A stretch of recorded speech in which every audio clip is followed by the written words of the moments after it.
Assalamualaikum warahmatullahi wabarakatuh. Bismillahirrahmanirrahim. Alhamdulillahirabbil alamin. Wassalatu wassalamu ala asyrafil anbiya'i wa imamil mursalin sayyidina wa habibina wa qurrati a'yunina Muhammadin wa ala alihi wa sahbihi ajma'in, amma ba'd.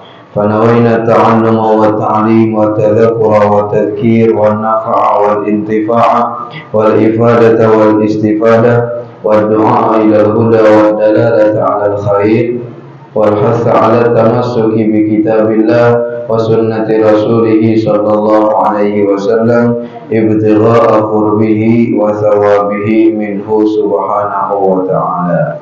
قال المؤلف رحمه الله تعالى ونفعنا بعلومه وبعلومكم وبعلوم سائر الصالحين إلى أن قال اسمتهم كسائر الملائكة واجبة وفاضل الملائكة أي يجب على كل مكلف أن يعتقد وجوب عصمة جميع الأنبياء والمرسلين كوجوب العصمة لجميع الملائكة عليهم الصلاة والسلام. Hadirin wal hadirat, bapak-bapak, ibu-ibu, saudara-saudari, jemaah majelis yang sama-sama dirahmati oleh Allah Subhanahu wa taala.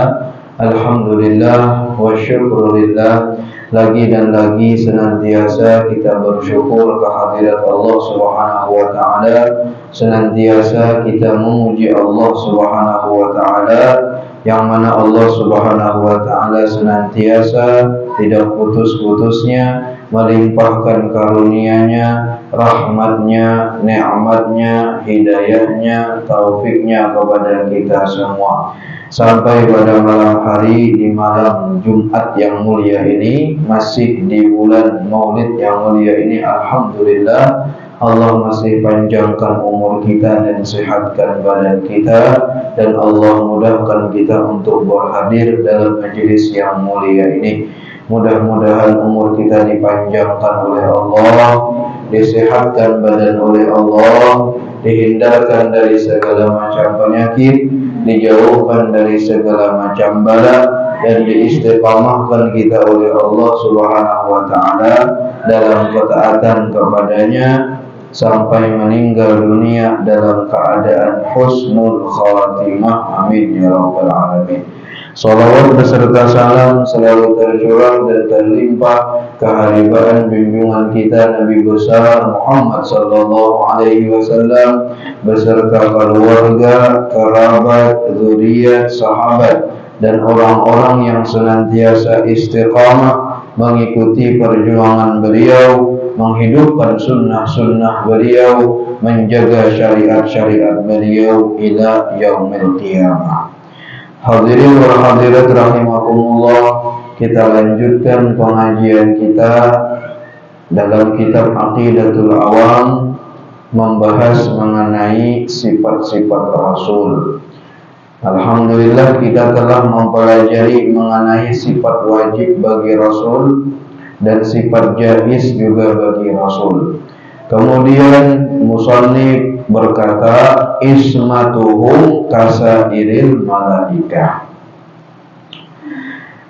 ay yajibu ala kulli mukallafin, wajiblah ke atas setiap orang yang mukallaf, yaitu yang balik dan berakal, ay ya'taqida, meyakini wujuba ismati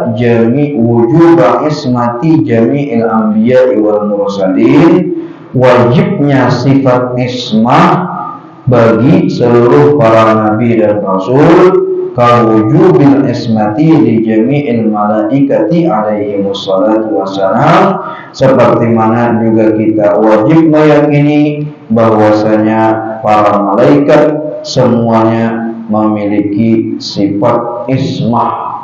Nanti akan dijelaskan apa itu ismah. Nah, jadi setiap orang yang balik berakal, orang yang beriman kepada Allah Subhanahu wa taala, orang yang mukallaf, dia wajib meyakini bahwasanya seluruh para nabi dan rasul itu memiliki sifat ismah. Al-ismatu lughatan mutlaqul hifzi.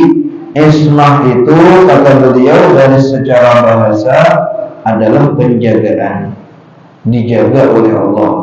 Para nabi dan rasul itu mempunyai sifat ismah, yaitu dijaga oleh Allah. Begitu juga para malaikat. Lalu secara istilahan yang dimaksud penjagaan di sini menjaga dari apa? Menjaga dari mara bahayakah? Menjaga dari kecelakaankah? Menjaga dari pembunuhankah? Atau menjaga dari apa? Maka yang dimaksud memiliki sifat ismah di sini adalah hafizallahu atau hifzullahi lahum minal dzambi ma'a istihari wuqu'ihi, yaitu Allah Subhanahu wa ta'ala menjaga mereka, para nabi dan rasul, begitu juga malaikat, daripada setiap dosa, baik itu dosa yang kecil ataupun dosa yang besar.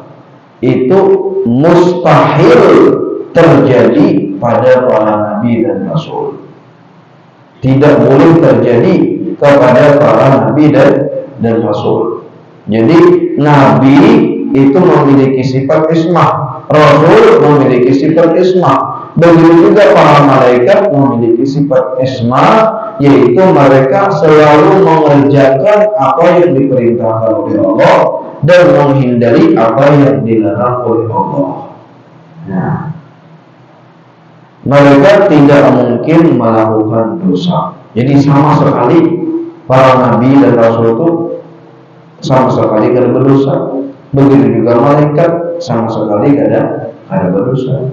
Lalu selain daripada nabi dan rasul, tidak ada yang memiliki sifat ismah, itu tidak ada. Walaupun dia mencapai derajat kewalian yang paling tinggi, sudah misalnya orang tadi sudah tawaf di Arasy misalnya, ataupun naik Isra Mi'raj sampai ke langit, bisa terbang, bisa berhilang, wali tadi, apakah dia memiliki sifat ismah? Tidak ada. Mungkin dia akan melakukan dosa, si wali itu. Jadi berkeyakinan atau beretikat kepada seorang wali selain nabi dan rasul, seorang wali tidak melakukan dosa, tidak melakukan kesalahan, itu adalah i'tiqad yang salah. Itu adalah i'tiqad yang salah. Nah, yang jujur apa? Yang mempunyai sifat ismah yang dijaga oleh Allah dari setiap dosa itu nabi, rasul, dan malaikat. Selain daripada itu, Allah Subhanahu wa ta'ala tidak memberikan kepada mereka sifat ismah tersebut. Nah, mungkin saja waliullah itu membuat dosa, mungkin.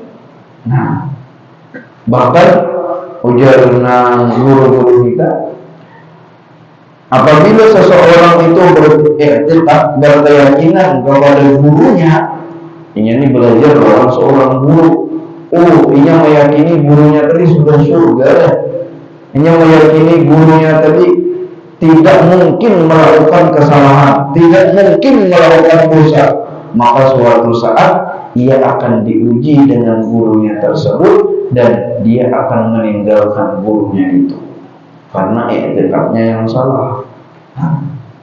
Tapi kalau i'tiqadnya betul dengan gurunya, guru ini adalah seorang murabbi misalnya, atau seorang pembimbing misalnya, mungkin saja terjadi kesalahan pada beliau, mungkin. Dan wadzakir fa inna dzikra tanfa'ul mu'minin, itu ayat boleh berlaku kepada sampai kepada wali-wali Allah Subhanahu wa ta'ala. Nah, ini namanya sifat ismah. Kemudian ada aja orang tuh nang kada dosa sama sekali, nang selain Nabi dan Rasul, mulai balik sampai meninggal dunia tidak pernah berbuat dosa sama sekali. Memang dia tidak memiliki sifat ismah, tetapi dia memiliki sifat bukan ismah tapi hifadzah. Allah menjaga dia dari perbuatan dosa, mulai dia balik, bahkan mulai dari dia keluar dari perut ibunya sampai meninggal dunia. Ada orang kayak itu? Jawabannya ada saja. Cuman dari berapa juta manusia ada satu orang pilihan daripada Allah yang mungkin Allah Subhanahu wa Ta'ala jaga dia daripada semua dosa. Kebanyakannya, walaupun dia misalnya ulama, apalagi kayak kita nih orang awam, berbuat dosa itu adalah sesuatu yang wajar. Artinya ujian Nabi Shallallahu Alaihi Wasallam seperti dalam hadis Nabi SAW, kullu bani Adam khata. Setiap anak Adam yaitu manusia itu akan melakukan kesalahan, melakukan dosa. Nang dari waktu bujang merantau di mana, kada ingat waktu sembahyang, kada tahu ampun orang dijemput. Ya Allah, waktu kita wajar kita berbuat dosa. Nang dari, lain kita ini nabi, kita bukan nabi. Maka wa khairul khata'i at-tawwabun, sebaik-baik orang yang bersalah dia adalah orang yang mau bertaubat kepada Allah Subhanahu wa Ta'ala. Allah memiliki sifat Ghafur, ya Allah pengampun. Amunnya manusia ini kadang-kadang berbuat dosa. Gesan apa sifat Allah yang pengampun itu mengampuni itu berarti salah. Ikam jurang ku ampuni berarti kita ini salah, ya lah. Bahkan ujian lagi, kalaulah seluruh manusia ini semuanya taat, tidak ada yang maksiat, maka Allah akan ganti manusia ini. Ganti manusia yang apa? Manusia yang sapaling taat, sapaling kada. Supaya ada sifat Allah Subhanahu wa Ta'ala Al-Ghafar, Al-Ghafur, yang maha pengampun, yang maha mengampuni, yang maha menyayangi, mengampuni dosa-dosa. Allah. Bahkan ujar Allah di dalam hadis kursi, kalaulah ya bani Adam, wahai anak Adam, kalau engkau memiliki dosa dikumpulkan sampai memenuhi langit dan bumi. Dari bumi ini disusul dosa sampai ke langit. Hibah bumi ini sampai ke langit, dosa kita disuruhkan. Summa laqitani, kemudian engkau menemuiku. Summa astaghfartani, kemudian engkau minta ampun kepadaku. Minta ampun ya Allah, ulun minta ampun, bahkan sampai meneteskan air mata. La ghafartu laka, maka sungguh aku akan mengampuni semua dosa-dosa. Jadi kadang-kadang memiliki sifat ismah, dijaga dari setiap dosa, mustahil berbuat dosa itu kecuali para nabi dan rasul dan juga para malaikat. Selain daripada itu mungkin berbuat dosa. Kemudian yang seterusnya wa fadlul malaikah, dan para anbiya dan mursalin, para nabi dan rasul itu derajatnya lebih afdal daripada malaikat. Kita meyakini bahwasanya para nabi dan rasul itu derajatnya lebih afdal, lebih mulia daripada malaikat. Fa afdaluhum sayyiduna Muhammad sallallahu alaihi wasallam. Dan yang paling afdal pula di antara para nabi dan rasul yaitu baginda Nabi Muhammad, sayyidul anbiya wal mursalin. Kemudian fayalihi sayyiduna Ibrahim. Urutan yang kedua imbang Nabi Muhammad, yang paling mulia itu adalah Nabi Ibrahim. Walaupun sebenarnya ini keturunan Nabi Adam, tapi yang mulia yang pertama adalah Nabi Muhammad, yang kedua adalah Nabi Ibrahim. Fasayyiduna Musa, imbang Nabi Ibrahim urutannya Nabi Musa. Fasayyiduna Isa, kemudian urutannya yang keempat Nabi Isa. Fasayyiduna Nuh, kemudian urutannya yang kelima adalah Nabi Nuh alaihi salam. Wa haula'i hum ulul azmi, mereka itulah yang dinamakan dengan Nabi ulul azmi. Kenapa dinamakan Nabi ulul azmi? Karena mereka itu banyak bersabar ketika berdakwah dan banyak terkena ujian-ujian yang menyakitkan ketika berdakwah.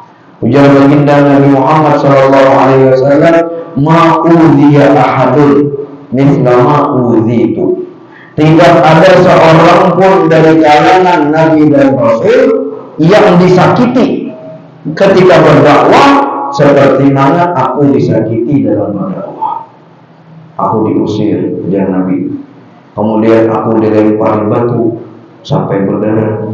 Kemudian aku, ujar Nabi, dilempari kotoran unta, diinjak leher baginda Rasulullah, disakiti keluarga Nabi, 2 orang putri Nabi langsung diceraikan. Bukan Nabi jangan tersakiti, seluruh keluarga Nabi tersakiti. Selama 3 tahun di boikot, bayangkan. Bani Hashim dan Bani Muthalib 3 tahun di boikot, tidak diberi makanan, tidak diberi minuman, tidak boleh kawin, tidak boleh nikah menikahi. 3 tahun seperti itu, sehingga keluarga baginda Rasulullah SAW hanya memakan dedaunan saja, kehabisan makanan. Kedua di Sayyidina Umar nang wani matari makanan kesana atau aku. Sayyidina Umar jangan wani surangan matari kesana. Nang lainnya kalah jaga orang bulu Abu Jahal, kalah jaga orang bulu Abu Lahab, kalah jaga orang hubungan nang memusuhi Rasulullah.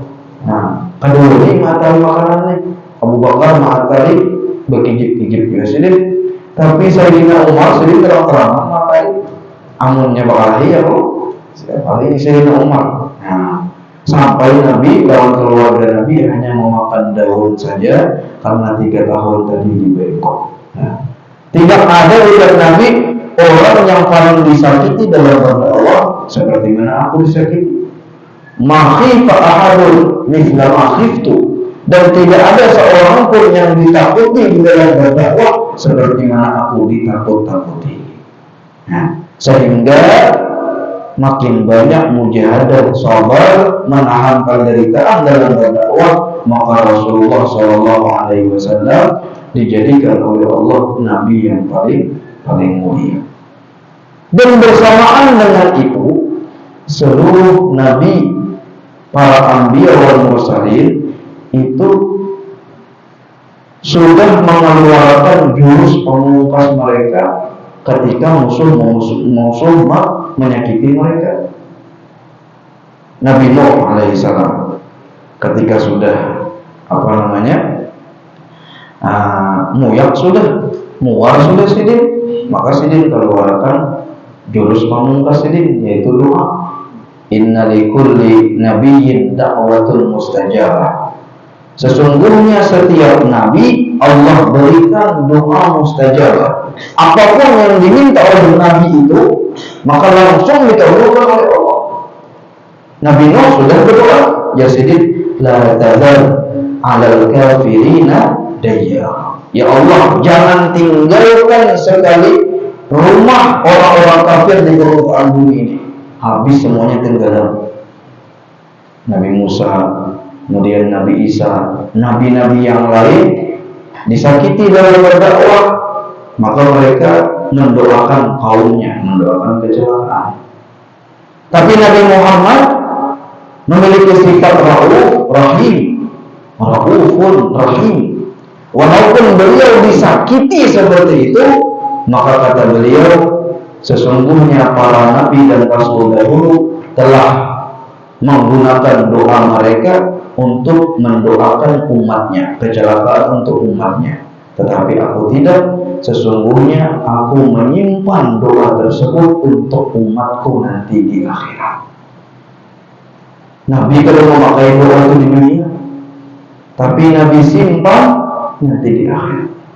Sehingga tidak ada yang bisa nanti memberikan syafaat di yaumul mahsyar baik itu Nabi Adam, Nabi Nuh, Nabi Ibrahim, semuanya dalam keadaan ketakutan, kecuali Rasulullah yang akan mengatakan, ana adalah, akulah orangnya, akulah yang bisa menyelamatkan kalian nanti di akhirat. Nah, karena sidin kadang menggunakan di dunia, walaupun paling disakiti. Nah, Nabi Ibrahim yang kedua sakit juga sampai dibanam di dalam api. Ya kalau betul Nabi Musa, ujar Nabi menceritakan mengenai dua orang Nabi yang dahulu, seorang Nabi yang dahulu dipukul oleh kaumnya sampai berdarah pipinya. Nah, maka dalam syarah hadis Nabi tersebut adalah Nabi Musa dan juga baginda Nabi Muhammad Sallallahu Alaihi Wasallam. Nah ini Nabi Ulul Azmi. 5 orang Nabi Ulul Azmi. Dahulu ibu waktu kami kelas 4 SD kan ujar sidin singkatannya tuh Mimin.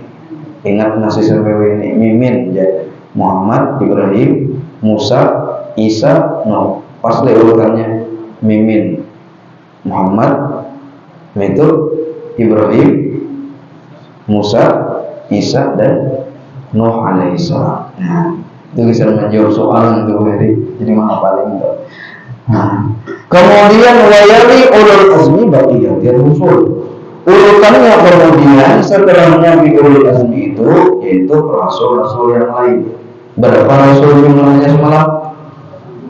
313 rasul. Nah, itu jadi imbah 65 para nabi tadi urutannya 313 rasul. Kemudian tsummal anbiya, kemudian ghairu rasul, kemudian nabi-nabi yang selain rasul jumlahnya berapa? 124.000 itu nabi dan rasul. Jadi dipotong yang tadi hitungan rasul 65 kemudian 313 tadi. Kemudian summa ru'asaul malaikah. Urutannya setelah itu adalah ru'asaul malaikah, pemimpin-pemimpin para malaikat. Kasayyidina Jibril wa nahwihi. Seperti Jibril, Mikail, Israfil, Israil. Nah itu akan kita bahas nanti di dalam babnya. Ini ru'asaul malaikah wa hamalatul arsy, dan juga pemikul arsy. Yang memikul arsy itu sekarang ini arba'atun, ada 4 malaikat. Jadi memikul arsy itu besar, lebih besar daripada 6 langit, 7 lapis langit dan bumi 7 lapis bumi. Itu dipikul oleh 4 orang yang memikul. Sanggup 4 orang malaikat yang memikul arsy tadi. Fa'idha kana yaumul qiyamah, apabila terjadi hari kiamat, maka Allah menambahkan 4 malaikat. Maka Allah berfirman di dalam surah Al-Haqqah, wa yahmilu arsya rabbika fawqahum yawma idzin thamaniyah, dan membawa akan arsy Tuhanmu fawqahum, di atas mereka, yawma idzin, pada hari kiamat nanti, thamaniyatul, ada 8 orang malaikat. Nah, maka pemimpin-pemimpin para malaikat ini urutannya adalah di bawah para nabi, di bawah para nabi. Kemudian summa awliyaul bashar. Urutan yang berikutnya adalah wali-wali Allah dari kalangan manusia,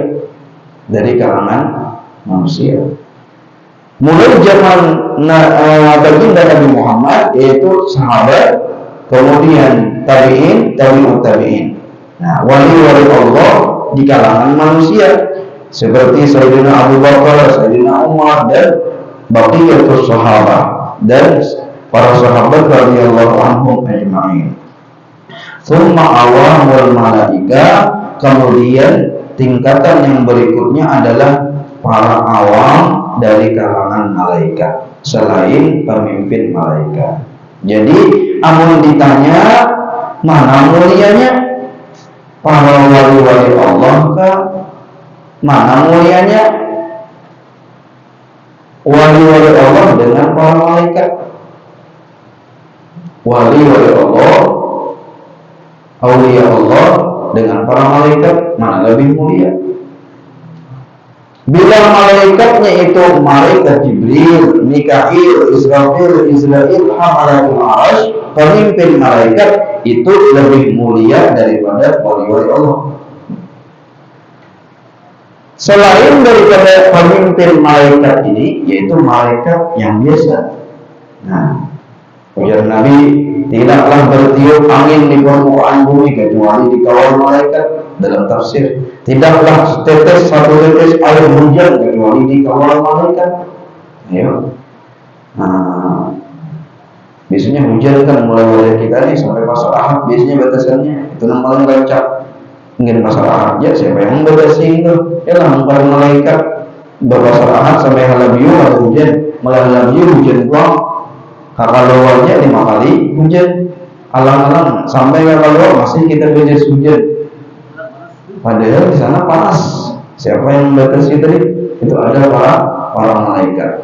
Tidaklah ada tempat sejengkal di langit kecuali ada malaikat yang sujud kepada Allah. Banyak malaikat di mana-mana. Nah, malaikat yang awam tadi itu derajatnya lebih rendah daripada para wali-wali Allah. Nah, wali-wali Allah itu derajatnya lebih tinggi daripada awam malaikat yang awam. Kemudian awam basyar, urutan yang berikutnya adalah orang-orang awam dari kalangan manusia. Mana lebih mulia, orang awam kalangan manusia atau malaikat yang awam? Malaikat yang awam itu lebih mulia karena dia tidak berdosa sama sekali. La ya'sunallaha ma amarahu wa yaf'aluna ma yu'marun. Malaikat itu tidak pernah bermaksiat kepada Allah sekejap mata dan selalu mengerjakan perintah-perintah Allah.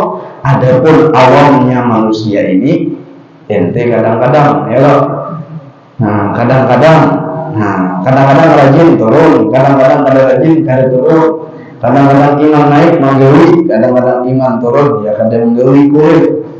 Itu awam daripada kalangan manusia, lebih afdal dari awam kalangan malaikat. Hadza qala ba'dul ulama, seperti inilah para ulama menjelaskan. Nah, kenapa tadi wali-wali Allah itu lebih mulia daripada malaikat? Nah, Allah Subhanahu wa ta'ala menciptakan 3 makhluk. Allah ciptakan pertama malaikat. Allah berikan akal kepada malaikat, tidak Allah berikan nafsu. Sehingga malaikat itu dia tidak ada nafsu syahwat sama sekali untuk berbuat dosa, taat tarusan. Nah, kemudian Allah juga menciptakan binatang, binatang. Allah berikan hawa nafsu kepada binatang dan tidak memberikan kepada mereka akal. Nah, jadi binatang itu dia hidup mengikuti hawa nafsunya.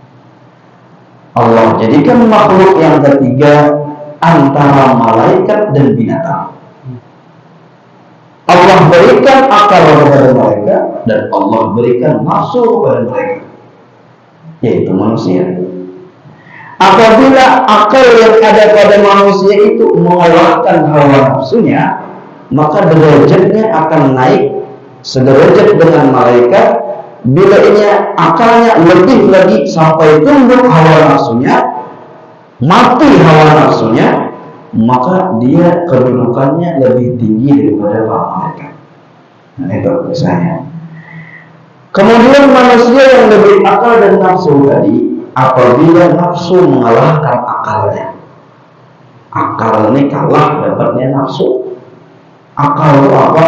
Akal itu adalah yang bisa memahami khitabur rabbani, perintah-perintah Allah, kehendak Allah dalam setiap saat dan keadaan. Itu akal yang bisa memahami.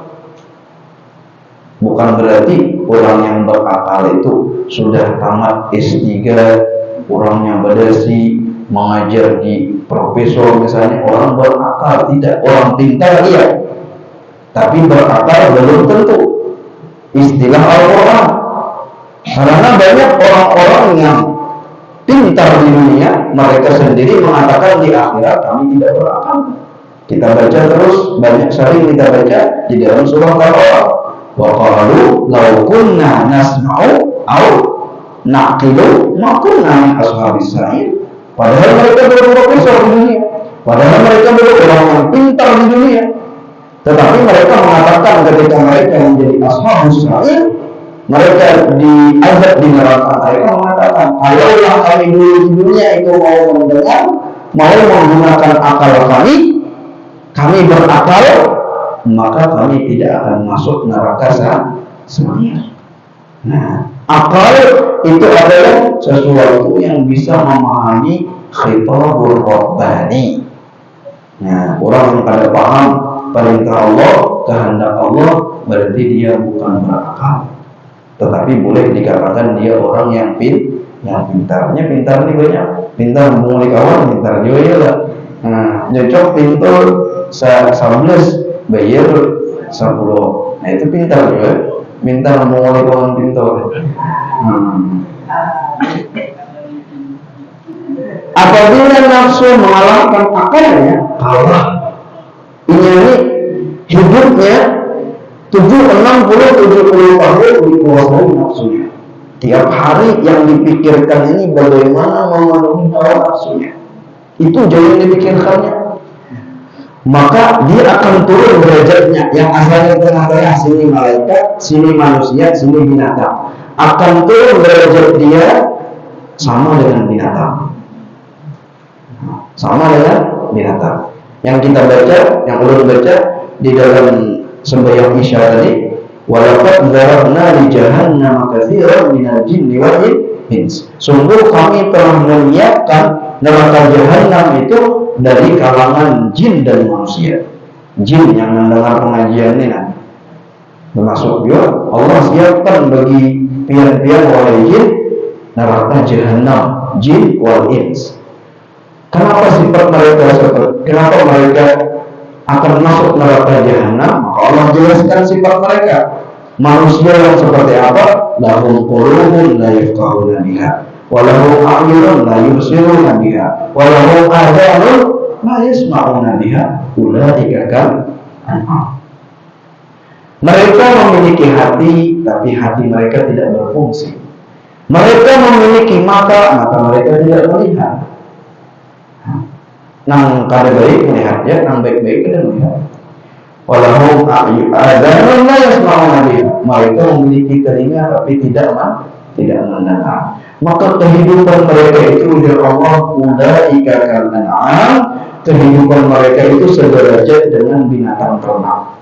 An'am, binatang ternak, yaitu ayam, kambing, sapi, kerbau, dan lain sebagainya. Jadi ada manusia hidup di dunia ini derajatnya sama lawan hadangan, derajatnya sama lawan sapi. Apa yang dipikirkan sapi setiap hari? Bagaimana makan, minum, kawin, amunnya etik dari tahu. Ini mikirkan lama dan kada etik tuh. Kurang lama rumah. Ini mikirkan makan dia minum, kawin, tahu. Bila ada manusia hidup di dunia ini, walaupun dia orang yang kelihatannya pintar, tetapi hidupnya hanya memikirkan sebatas itu saja. Yang dipikirkannya kayak apa makannya, makan anaknya, makan bininya, kayak apa minumannya, kayak apa pakaiannya, kawin, beranak, berbini, sudah. Maka derajatnya sama dengan binatang. Nah, yang anehnya lagi, Allah mengatakan balhum apa? Na'udzubillah. Yang namanya manusia ini apabila sudah dikalahkan oleh hawa nafsunya, akal tidak berfungsi sama sekali, mereka akan turun derajatnya lebih daripada binatang ternak. Mereka seperti binatang buas. Apa itu binatang buas? Contohnya harimau, singa, macan. Supaya perutnya kenyang, dia mengorbankan orang lain, memakan orang supaya kenyang. Ini binatang buas. Maka manusia tadi yang sudah dikatakan bahwa hawa nafsu yang mengalahkan akalnya, maka dia hidup di dunia ini jadi binatang buas. Kada tahu tanah orang dirampasnya, kada tahu duit orang dikorupsinya, kada tahu pokoknya kayak apa aja, yang penting usahanya maju walaupun usaha orang lain mati. Kan bahagianya, yang dipikirkannya ini apa sudah orang lain matian, orang lain itu kayak binatang buas.